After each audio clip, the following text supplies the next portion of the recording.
Hello, my name is Jaden, and welcome to my channel. I am a King James Bible believing teacher based in New York City. And today's video is going to be a study on the life of King Hezekiah. Now, why am I doing this video? The last couple days, I've been just copying my notes. I have 3 Bibles. I'm copying my notes from 2 of them into one new Bible. And along that time, I've been studying King Hezekiah. Uh, and I feel like I've gotten a more greater understanding of his life and character. And I feel like I can just share some nuggets from the book of Chronicles that'll really be a blessing to your life that I haven't found from any other pastor. No, I'm not a pastor. So this is going to be a more interpersonal study for you. So I just pray you follow along with your Bible, okay? All right, so let's just look at 2 Chronicles chapter 32. 2 Chronicles 32. And I'm not going to go into his life in terms of what he did in the beginning. I'm going to summarize that part because that part could be another video on its own. But the part that I'm very interested in terms of the story of King Hezekiah, is going to have to do with the incident when he became sick after the invasion from the Assyrian army. Now, as you saw from the title of the video, the name of the title of the video is "For His Heart Was Lifted Up." Traditionally, what a lot of the Bible believers do is that when they read these chapters, they just say, well, Hezekiah had a lot of pride and God punished him for that. But yeah, the story is about Hezekiah's pride, but there's actually more to it than meets the eye if you would do a little digging. So let's look at 2 Chronicles 32, and let's just get a bit of a summary, and let's just see what's going on, right? 2 Chronicles 32 and 21, verse 21. And the Lord sent an angel, which cut off all the mighty men of valor, and the leaders and captains in the camp of the king of Assyria. So he returned with shame to face his own land. And when he was come into the house of his God, they that came forth of his own bowels slew him there with the sword. Thus the Lord saved Hezekiah and the inhabitants of Jerusalem from the hand of Sennacherib, the king of Assyria, and from the hand of all other, and guided them on every side. And many brought gifts unto the Lord to Jerusalem, and presents to Hezekiah, king of Judah, so that he was magnified in the sight of all the nations from thenceforth. All right, so in this part of the story, let's do a little summary of the story of King Hezekiah. So what happens is that Israel gets so wicked that they're taken into captivity earlier in the book of Chronicles and Kings. And when Hezekiah shows up, he's coming in after a long lineage of many wicked kings in southern Judah. Now, by this point, Judah had been dwindled. The tribes had been taken captive, and they were basically the last man standing. Hezekiah shows up, and he brings a revival that's one of the greatest that they had. It wasn't better than Josiah, but Hezekiah's revival was a shining light in its time, right? But the problem is that king of Assyria, Sennacherib, threatened to destroy Judah. And so in 1 Kings 19, what you're reading is an account where Sennacherib sends his captain, Rabshakeh, and he is sent over to be a messenger for the king. And he basically tells Hezekiah, and I'm paraphrasing, he basically says, have the gods of the other nations deliver them out of my hand?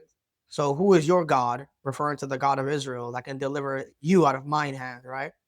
And he threatens Hezekiah and tells him not to put any trust in the God of Israel. Okay? Now, in type, that's a pretty good spiritual lesson.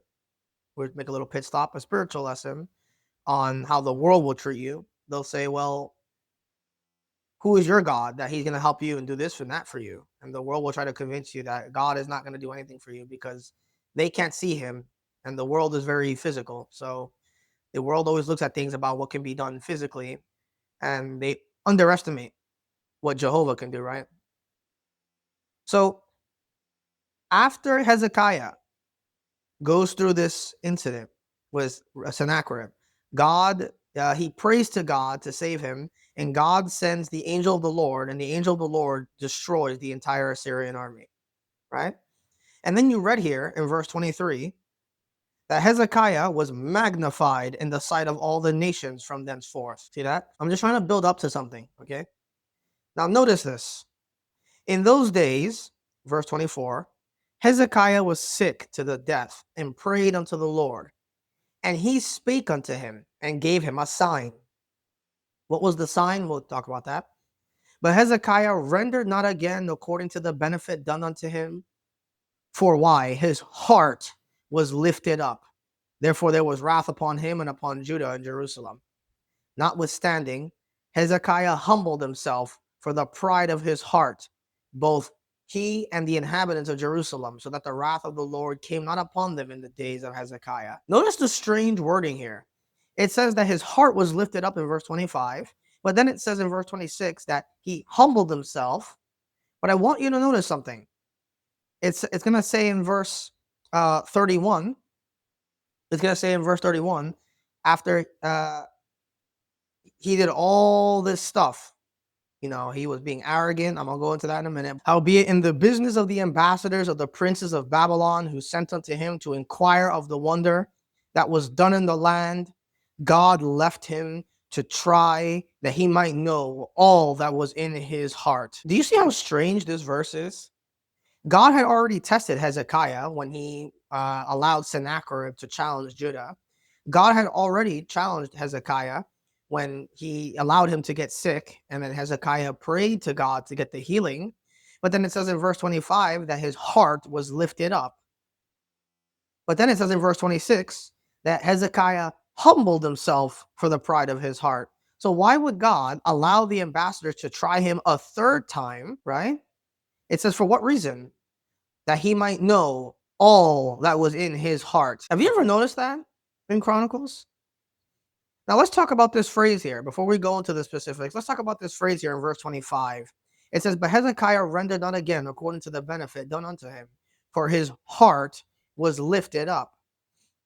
What does that term mean? Well, verse 26 defines it. It says, Hezekiah humbles himself for the pride of his heart. Let's compare this term here.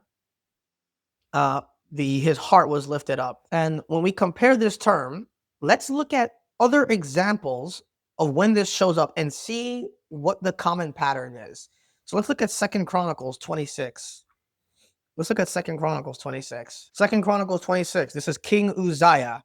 He makes a very powerful army. He creates mighty men of valor. 2 Chronicles 26, verse 12. The whole number of the chief of the fathers of the mighty men of valor were 2,600. See that? And under their hand was an army, 300,000 and 7,500 that made war with mighty power to help the king against the enemy. So notice in Uzziah's case, he had these mighty men, powerful. He built up Jerusalem and he was very strong, right? Well, look at verse 15. He made engines, see that, in Jerusalem, invented by cunning men to be on the towers, upon the bulwarks, to shoot arrows and great stones withal. And his name spread far abroad, for he was marvelously helped till he was strong. So notice how Uzziah, he built himself up to be very, very powerful. But look how it says, until he was strong.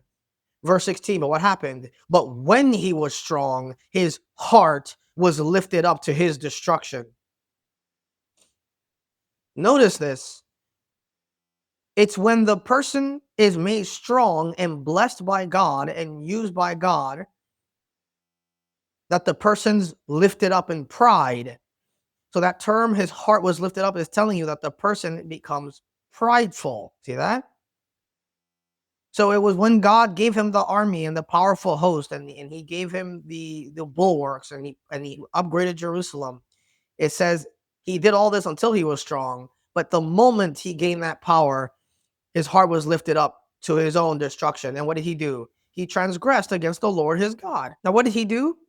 Well, he decided to try to overthrow the priesthood, and he wanted to be the priesthood. And the priest told him, it says in verse 18, and they withstood Uzziah the king and said unto him, it appertaineth not unto thee, Uzziah, to burn incense unto the Lord, but to the priests, the sons of Aaron.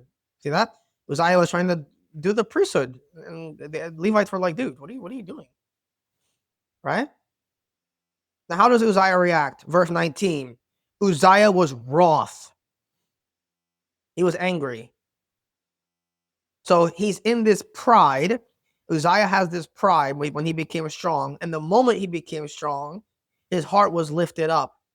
And instead of repenting, he became prideful. He became angry. Anger always follows pride. Now you might say, well, why is this term so interesting? Well, let's look at another example of this term that shows up in the book of Daniel. The book of Daniel, chapter 5. This is all related to Hezekiah. You might say, I'm not really sure where you're going with this, but you're going to see a pattern here. You're going to see a pattern here. Ready? Daniel chapter 5. It's going to talk about Belshazzar, the son of Nebuchadnezzar. It says in Daniel chapter 5, verse 18, O thou king, the most high God gave Nebuchadnezzar thy father a kingdom, majesty, glory, and honor. And for the majesty that he gave him, all people, nations, and languages trembled and feared before him. Whom he slew, and whom he would keep alive, and whom he would set up, and whom he would put down. What happened to Nebuchadnezzar? But when his heart was lifted up, and his mind, what? Hardened in pride. You see that? When was it that Nebuchadnezzar fell? It was when God gave him all the power and dominion of the nations and languages. It was at the moment he was at his highest that God humbled him. Why? Because his heart was lifted up at that moment. All of these kings have an epiphany where they reach the peak of their power and they feel like they are a god. They are on top of the world. His heart was lifted up. Verse 20, his mind was hardened in pride. Because when you have that much power, you convince yourself, well, who's going to bring me down? You understand that? Let's look at another example. Let's look at another example of this. We're going to look at the book of 2 Chronicles chapter 17. 2 Chronicles 17. 2 Chronicles 17. So just to reiterate, notice how with these men, what happens is that the moment they gain the peak of their strength, that's when their heart becomes hardened. Their heart becomes lifted up. 2 Chronicles 17, talking about Jehoshaphat, verse 5. Therefore the Lord established the kingdom in his hand, and all Judah brought to Jehoshaphat presents. He had riches and honor and abundance. Now notice what makes Jehoshaphat a little different. It says in verse 6, and his heart was lifted up. How? In the ways of the Lord. So God blessed him with honor and riches. And but it says here his heart was lifted up in the ways of the Lord. Now you say, well, that's a really weird wording, because that term there, his heart was lifted up, is a indicator of pride, right? Well, the problem with Jehoshaphat is that if you go 3 chapters later, it turns out that he wasn't as zealous and trusting in the Lord like he thought he was. Because in 2 Chronicles chapter 20, look at the end of the chapter in verse 35, what does he do? And after this, did Jehoshaphat, king of Judah, join himself with Ahaziah, king of Israel, who did very wickedly. See that? So it turns out Jehoshaphat was lifted up in the ways of God, but he wasn't quite as good as he may have seen. He did a lot of good. If you read the chapters before this, Jehoshaphat did a lot of good. But it turns out that he only did it insofar as to show forth his righteousness. But then when Jehoshaphat got everything he wanted and God gave him rest, he joined himself with Ahaziah, a wicked king of Israel, right?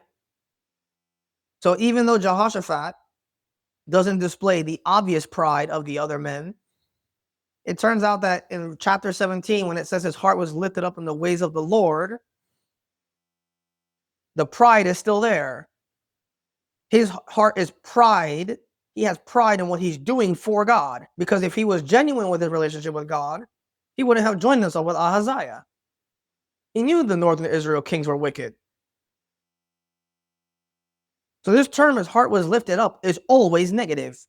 It's always at the moment of magnification and ascent in power, when God uses a man and he gets him to where he needs to be. It's always at that moment that the person deceives themselves. They harden themselves in pride, and then they sin against God. Now you might say, well, why does this term show up like that? Well, because who is the first sinner? Go to Ezekiel 28. Ezekiel 28. This has to do with the original sin.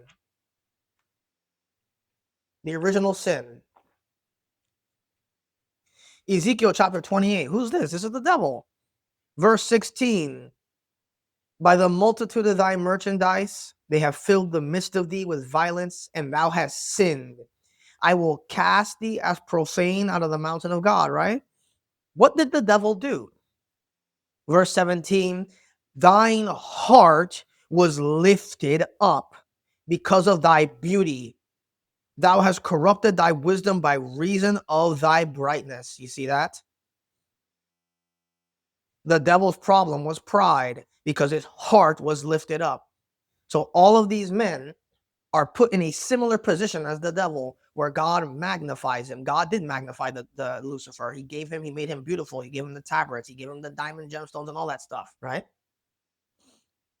But what happened? The second God gave the devil all that stuff, it says he did what? It said because he corrupted thy wisdom by reason of thy brightness, his beauty. It was because the devil was magnified that he fell. His heart was lifted up. But when is it that a God brings a man down? Go to Obadiah. Go to the book of Obadiah. The one-page book that nobody knows where it is. Obadiah. Check this out. Obadiah chapter, well, there's only one chapter. Obadiah verse 3. The pride of thine heart hath deceived thee. Look at that. The pride of thine heart hath deceived thee. Thou that dwellest in the clefts of the rock, whose what? Habitation is high. See that? That saith in his heart, who shall bring me where? Down to the ground. You see what's going on here? The people here, they are on top of the world, and they're saying in their heart, all of the kings, who's going to bring me down? And since they're doing the work of the Lord and they're so righteous and they're serving God, they're like, God's going to be behind everything that I do.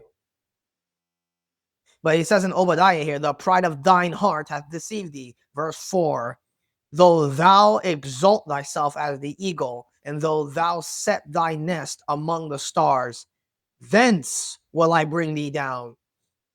It's when the person is exalted above everything. It's in that very moment that God brings that person down. See that? That was the devil. He said, I will ascend into heaven. I will exalt my throne above the stars of God. But what? Thou shalt be brought down to hell. You understand?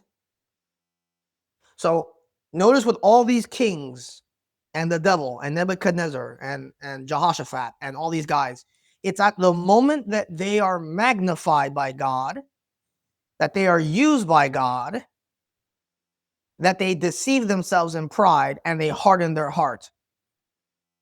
And it's in that moment that God brings that person down. But for some reason, God did not do that with King Hezekiah. Okay, so let's go back to 2 Chronicles 32. Notice that in the case of King Hezekiah, he does not fit this. He does not fit this dichotomy here. I want you to notice something about King Hezekiah. What was King Hezekiah's motive for serving God? Ever consider that? I mean, here, 2 Chronicles 32, right? 2 Chronicles 32 and verse 20. For this cause, Hezekiah the king and the prophet Isaiah the son of Amos prayed and cried to heaven. What did Hezekiah say at this time? What was his reaction to Rabshakeh's evil news that Sennacherib was going to annihilate Judah? Let's check that out. Let's go to 1 Kings 19. 1 Kings 19.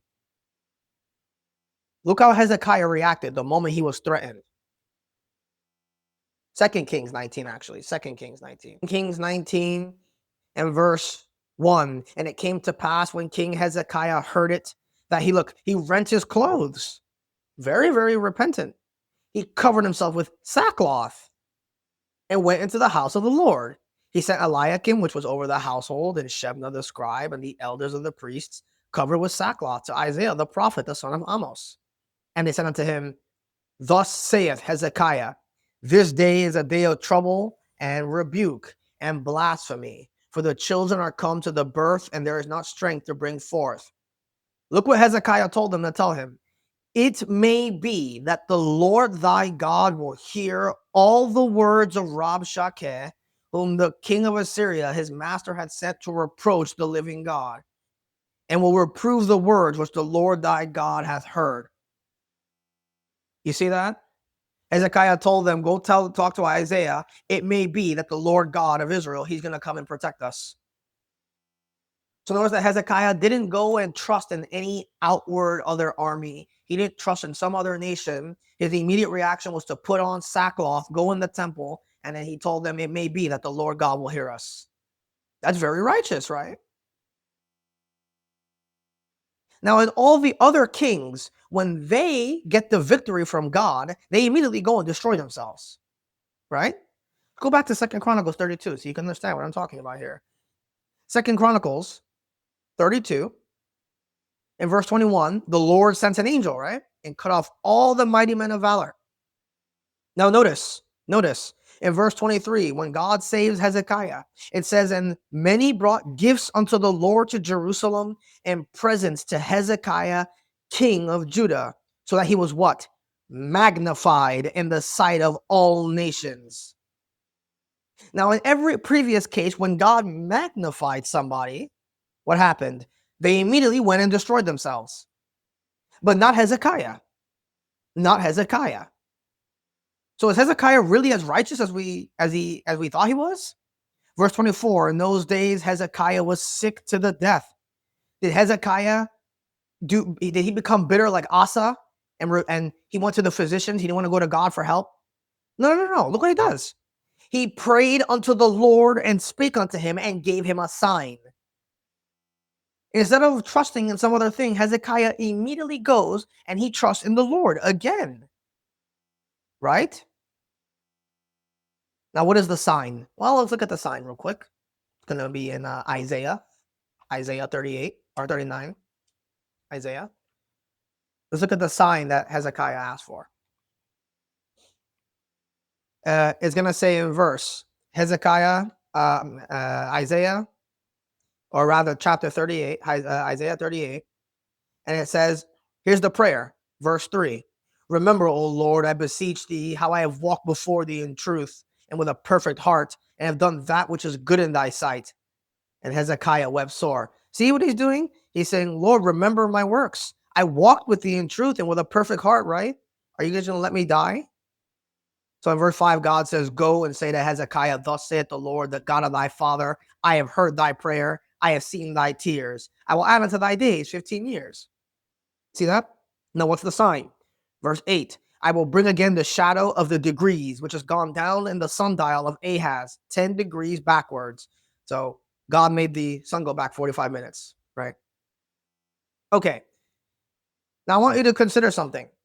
Is Hezekiah, in verse 3, he says, I beseech thee, Lord, look what I did for you, Lord. I walk with you in truth. I walk with you in a perfect heart. I did what you told me to. I did what was good in your sight. Are you just going to let me die? Right? But here's the thing, though. God does give him a sign. God does answer the prayer. But what does he do in Isaiah 39? It says in verse 1, at that time, Merodach-Baladan, the son of Baladan, king of Babylon, sent letters and a present to Hezekiah, for he had heard that he had been sick and was recovered. Isn't that strange? Why would he take a gift from king of Babylon? Let's keep reading. And Hezekiah was glad of them and showed them the house of his precious things, the silver, the gold, the spices, the precious ointment, and the house of his armor, and all that was found in his treasures. There was nothing in his house, nor in all his dominion, that Hezekiah showed him not. Keep your hand here on this chapter. Go back to Chronicles, 2 Chronicles 32. Look at the strange construction of the text, guys. It says in 2 Chronicles 32:24, in those days Hezekiah was sick to the death and prayed unto the Lord. He spake and he gave him a sign. But what happened here? Hezekiah rendered not again according to the benefit done unto him. He rendered not again unto God. Why? For his heart was lifted up. Now, the most strange thing that I was doing was that when I was studying this verse, I was trying to find in verse 25, when did Hezekiah become prideful? He prayed to God. He said, Lord, can you heal me, please? I don't want to die. And then verse 26 says that Hezekiah humbled himself for the pride of his heart. See how strange the construction of that text is? Well, what it is, verse 27, Hezekiah had exceeding much riches and honor, and he made himself treasuries for silver and for gold and for precious stones and for spices and for shields and for all manner of present jewels. Verse 30, this same Hezekiah also stopped the upper watercourse of Gihon and brought it straight down to the west side of the city of David. And Hezekiah prospered in all his works. See, he's a righteous guy. He had exceeding much riches. God was with him. But verse 25 says that he rendered not again for the benefit done unto him. Well, what was the sin that he did? Well, when God healed him, he became arrogant. So he started showing the Babylonians all his goods in his house. So what did God do? He told them through Isaiah, he said, everything that you showed them, they're going to take it. They're going to take it when they come and spoil this land. So what does it say in verse 26? Hezekiah humbled himself for the pride of his heart. Now I want you to notice something. Keep your hand on 2 Chronicles. Go back to Isaiah 39. Look what Hezekiah says about all the silver and the gold and the items that he had. It says in verse 4, Isaiah 39:4, then said he, what have they seen in thine house? And Hezekiah answered, all that is in mine house have they seen. There is nothing among, mark that down, nothing among my treasures that I have not showed them. My treasures? Is that what it says in 2 Chronicles? Go to 2 Chronicles 32. Who gave him the treasures? Verse 28. Storehouses also for the increase of corn, wine, oil, stalls for manner of beasts, and coasts for the flocks. Moreover, he provided him cities and possessions of flocks and herds in abundance, who for God had given him substance very much. So Hezekiah, he is magnified by God in verse 32 of 2 Chronicles, or in verse 23 of 2 Chronicles.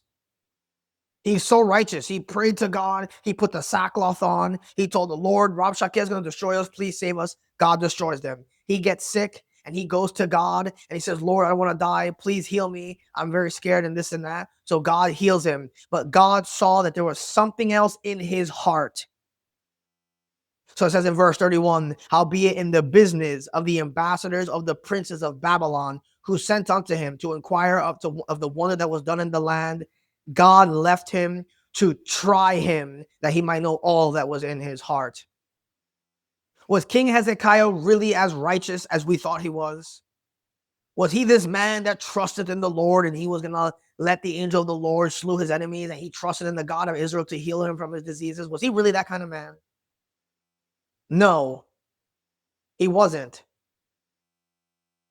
Because God saw that there was still something in his heart lingering there. There was still an element of pride. It says he humbled himself in verse 26, but not truly. And God knew that. God blessed him and magnified him, and he is crediting it as his treasures in Isaiah 39:4. But it's not his. God gave it to him. So he gave God the glory the first two times, but now that God has answered his prayer, now that God has given Hezekiah everything he wanted, now he's forgotten God. Hezekiah is selfish. Now notice what he does in Isaiah 39. When Hezekiah gets the answered prayer, he gets the healing prayer. Look what he says. Isaiah tells him in verse 7, Isaiah 39:7, and of thy sons that shall issue from thee, which thou shalt beget, shall they take away, and shall be eunuchs in the palace of the king of Babylon. Look how Hezekiah reacts. Does he feel bad about what he just did? He says, good is the word of the Lord which thou hast spoken. He said, moreover, for there shall be peace and truth in my days. Yeah, he's selfish. So God blesses him, he magnifies him, he uses him, but Hezekiah did not have a pure motive. Hezekiah was doing it because he was selfish and self-interested. And you know that because what is revealed Verse 30 in 2 Chronicles 32, it says God left them in that land, the men of Babylon, to try that was in his heart. When Hezekiah finally got down to the moment of getting everything he wanted, when Isaiah reveals to him that his prayer and what he did is going to have a negative impact on everyone else around him in the future, people he's not going to be alive to see, he says, well, good is the word of the Lord that thou hast spoken. Well, that's easy for him to say. He's not going to live to see the eunuchs come from his seed. He's not going to live to see the negative effects of his prayer. You know what happens after Hezekiah dies? His son takes over. You know who his son is? Hezekiah's son is Manasseh. 2 Chronicles 33, verse 1. Manasseh was 12 years old when he began to reign, and he reigned 50 and 5 years in Jerusalem, but did that which was evil in the sight of the Lord, like unto the abominations of the heathen, whom the Lord hath cast out before the children of Israel. Hezekiah gets to live 15 more years, and in those 15 years, he has a child, and his son is one of the worst kings that Israel ever had. He's the longest reigning king that Israel ever had. This moron got to enjoy all the benefits of God's blessings and all the benefits of the healings, and he left his people with a wicked, evil king. And how convenient for Hezekiah that now that he's going to be dead, he's not going to live to see the evil that's going to come in the days of his son Manasseh. So he says, well, peace and truth shall be in my days. Well, how convenient. You see that? So what is the lesson that we're meant to learn from King Hezekiah? The lesson you're meant to learn is you need to be careful about your motives. See, in every other case, when God blessed a king and magnified them, that king in his arrogance and in his pride hardened his heart, and then God brought him down low. But God saw here in the case of Hezekiah how zealous he was to pray to him against Sennacherib, how zealous he was to pray to him for the healing. But did Hezekiah have a pure motive in asking for those things? No. Because when God left the Babylonians to go and talk to him, he showed them all his goods. He took credit for all the stuff that was in his house. But God gave him those things. And then when the Babylonians, when Isaiah comes in and tells him the punishment from God, Hezekiah says, well, no big deal for me. I'm going to be all right in my days. You see that? That's a lot of Christians. God uses them. God blesses them. God magnifies them. They have a holy walk with God. They are spiritually right with God. They're walking after the new man. But in their hearts, deep down, there's an element of stubborn pride. And sometimes in your life, God allows you to go through trial after trial after trial to try all that is in your heart. Because he sees a side of you that you don't even see. When Hezekiah prayed against King Sennacherib, maybe he didn't have a selfish motive. Right? Maybe he really was zealous for the Lord and he was going to do the work of the Lord. He didn't react the way that Jehoshaphat did. Jehoshaphat was lifted up in the ways of the Lord. He did everything the Lord told him to do. But because he joined himself with King Ahaziah, what you learn from Jehoshaphat is that he really wasn't as righteous as he made himself out to be. He just did it because it was a convenient thing to do. He didn't do it because he loved the Lord. Because Jehoshaphat, by the way, was hanging out with the kings of Israel. They were wicked. He shouldn't have been doing that, right? But in King Hezekiah's case, God magnifies him. And he doesn't have that same pride that the other kings do, not on the surface. So then God tries him again and says, okay, give him an illness. See how he reacts. So when you read that prayer about King Hezekiah, look at this prayer, right? Let's check it out here. Isaiah. Let's look at Isaiah again. We're going to look at chapter 38, I believe. Yes, chapter 38. When you read this prayer in Isaiah 38:3, remember now, O Lord, I beseech thee, how look, I have walked before thee in truth and with a perfect heart, and have done that which is good in thy sight. Hezekiah saying, Lord, I walk with you in truth. I had a perfect heart. I did what you told me to do. I did what was good in your sight. And he wept sore. Did he really mean that? No, he didn't.